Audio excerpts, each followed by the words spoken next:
Namaste, Mooji. Namaste.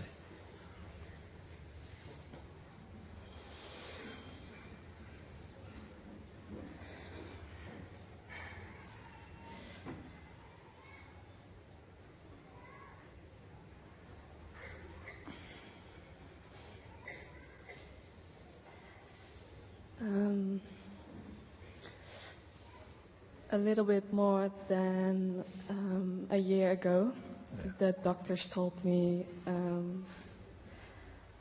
I have to undergo a life-saving surgery, and it's because I have severe heart problems.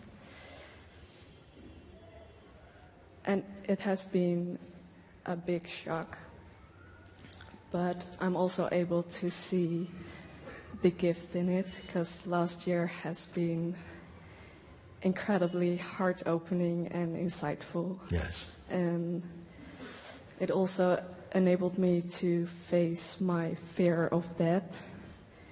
And it also enabled me to face the stored traumas in my body from the surgery I already had when I was 2 years old. And this upcoming surgery will take place when the risks of the surgery are less dangerous than the risks of heart failure, and that can be in 2 months, or that can be in 2 years, and nobody knows, so I have to fully surrender.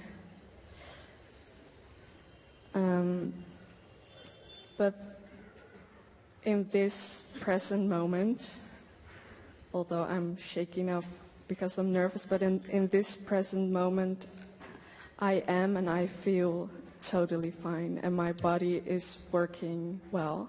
Yes. And I can observe how I used to and how I still am identified with this story. And my question is that considering the fact that I'm in the middle of this process, and especially considering the fact that I literally carry this within my body, how can I let go of the identification with this story?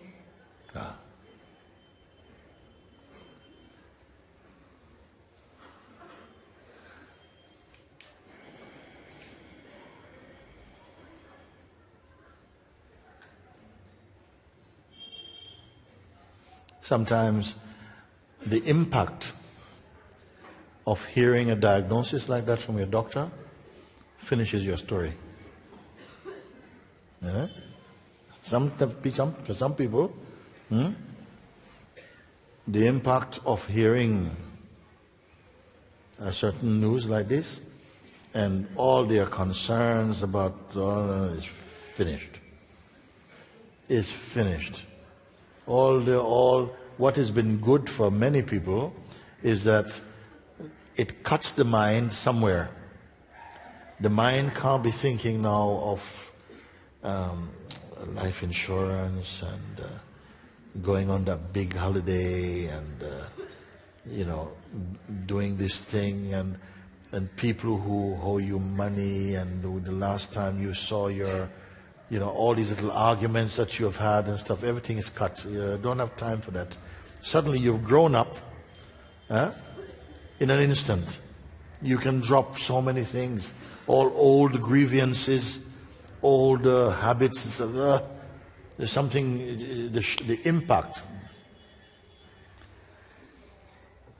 They say that death is one of God's great ideas, because it so terrifies the living beings that it compels them to search for that which is imperishable. Or it can, because the fear of such a finality, it's too strong for many people.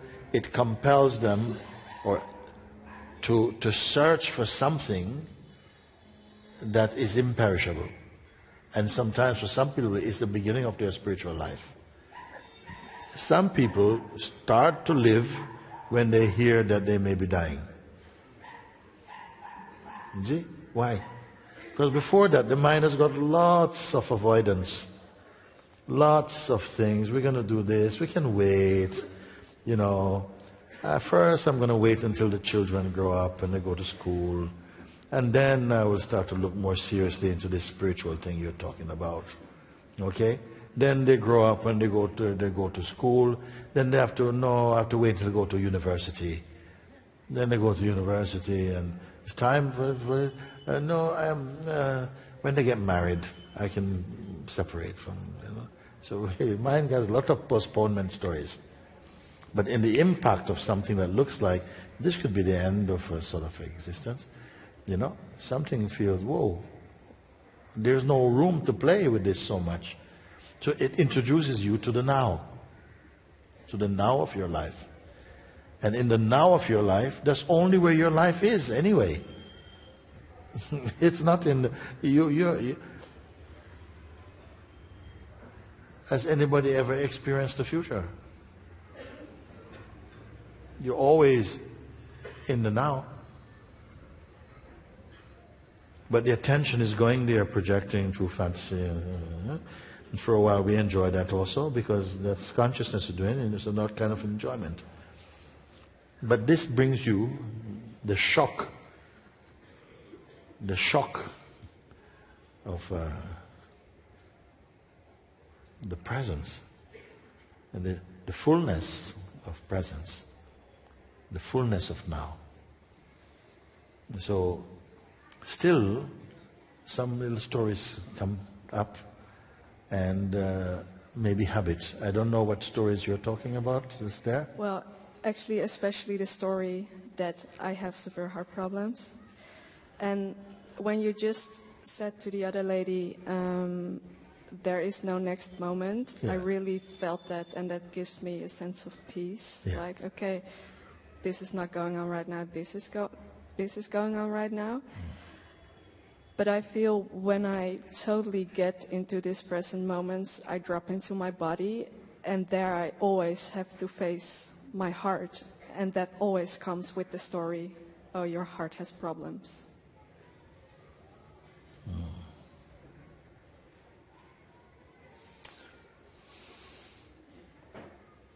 Does your heart have problems now?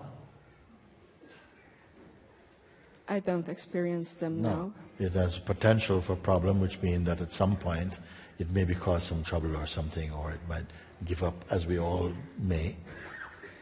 You see? But right now, because also I'm told, you know, this body has diabetes, high blood pressure, and I'm not supposed to do lots of things.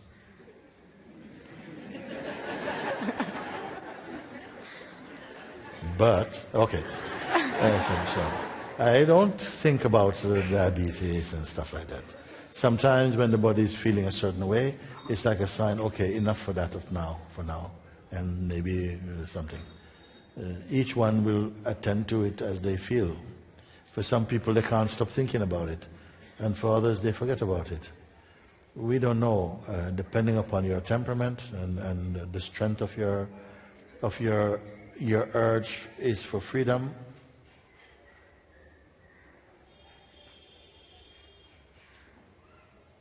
Your aspiration is for what? For freedom. For freedom. Yes.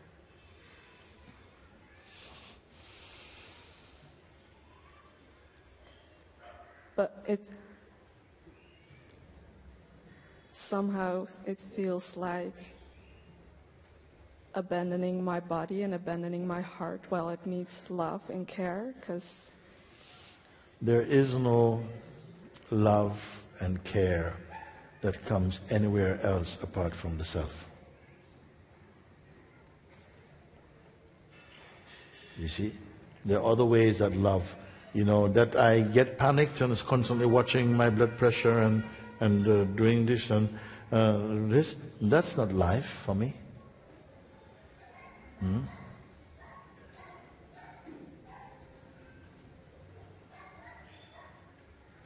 And yet I can still take care of some things. Freedom is not in the way. It is not in conflict with a healthy body or something. Each one to their own. Maybe for me it doesn't matter so much, and for someone else it matters. Then for you it matters, then okay, that's also okay. But it is not in the way of freedom. The attachments, maybe your attention will go to where the strongest attachment is. You see? But you say freedom. Yeah, I say freedom. I think I'm quite attached to the story, actually. The story of the body which is not doing so well. Yeah, that I have heart problems. Yes. You like it? No. Mm-hmm. Why you want to be attached to something you don't like? I used to like it, but yeah. Because some people, at least they like something. There was a man, I hear a man, on his deathbed, he's a businessman, likes, he's always loved counting money, loves money. He said on his deathbed, he sold his watch to his best friend, and made a profit. He was very happy. Each person have their own tendency. Maybe maybe it makes him very happy. He leaves very happy. It doesn't matter. He doesn't ever going to spend that money. But maybe it's the deal, the feeling like, wow, I did it again. And maybe that's a nice feeling. We don't know. But you say, yes, they attach the story. Stuck to the story or attached to the story? No, not stuck. And I can observe how I was attached to the story, and it became some kind of habit to go into the story again and again and again. And yes. That's what I see now. Yes. But I really felt like the last sentence you said before I came up, like there is no next moment. Yes. I feel that there is no next moment. Yes, next moment, next is just another idea in the realm of the self. For the person who is in time, next is always the next idea, the next thing, fun thing to do, the next relationship to have. I was telling the other day one song I heard. One girl is singing, and she was looking at some guy, and she said in the song, "You look like you're going to be my next mistake." I said, wow, so you want to make that mistake? You look like you're going to be my next mistake, And people like this line. Me too. I think it's very nice. You're going to be my next mistake. So I said, okay, at least she's having fun with this idea. No? But when you check in, I says, okay, you come to a place of silence, and don't be waiting for next, no next. So just then somehow settles in the nowness of now. And something in the mind is going, no, come on, we need a next. Because a lot of us are living on next.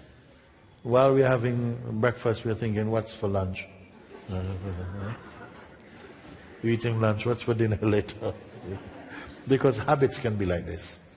And this habit makes us postpone what is belonging to now. So later, we can do later. So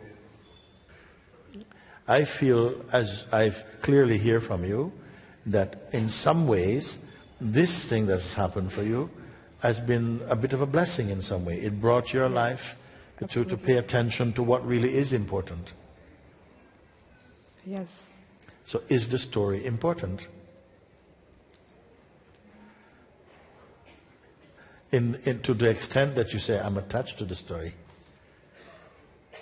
No, it's not important anymore.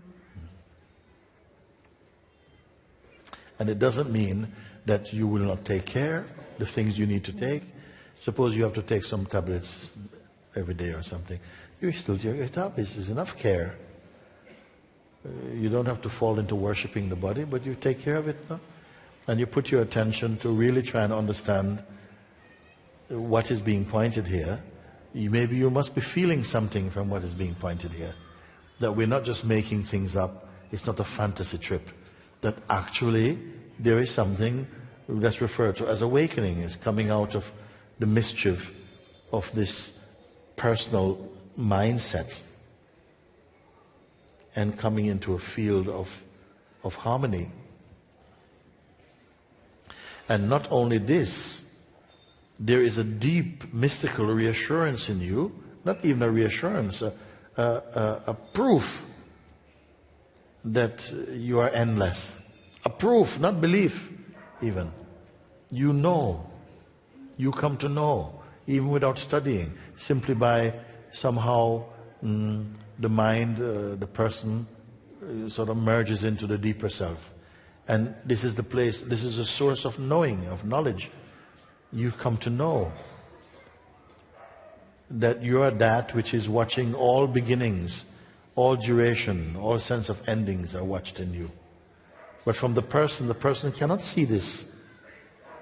So that capacity remains undiscovered.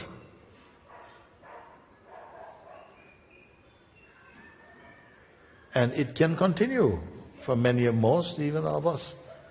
That capacity to awaken to our fullness can be overlooked, can remain undetected, undiscovered for the rest of this bodily life here. And what will happen after that? Well, what will happen will happen. And that is fine too. If it's fine with you.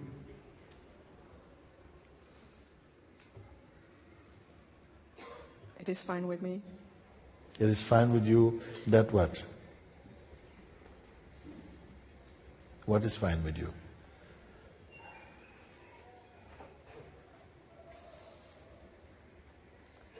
Either whichever way it turns out is fine with me, or that there's an urge arising in me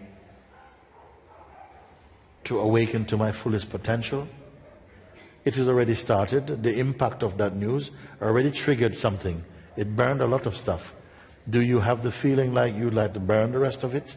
That create, including the fascination for the story, that is not particularly anything so great. What is important is to go beyond the story into the completeness of being. I actually don't feel any story right now. Very good. You must be happy then. I'm really happy, yes. I feel like... Yes. Yeah, it feels like freedom. Yes. It feels, yeah. Yes. So spacious. Yes. Yes.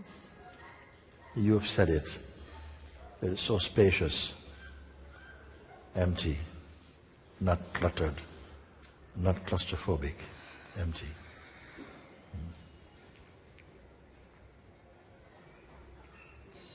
Feels like freedom.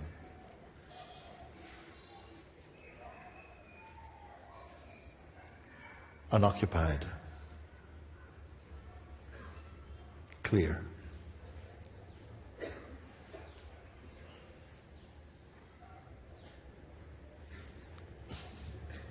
I can only smile. Yes. Very good. Thank you so much. Thank you. I see you in Portugal. Ah, very good. Now it's out in the universe.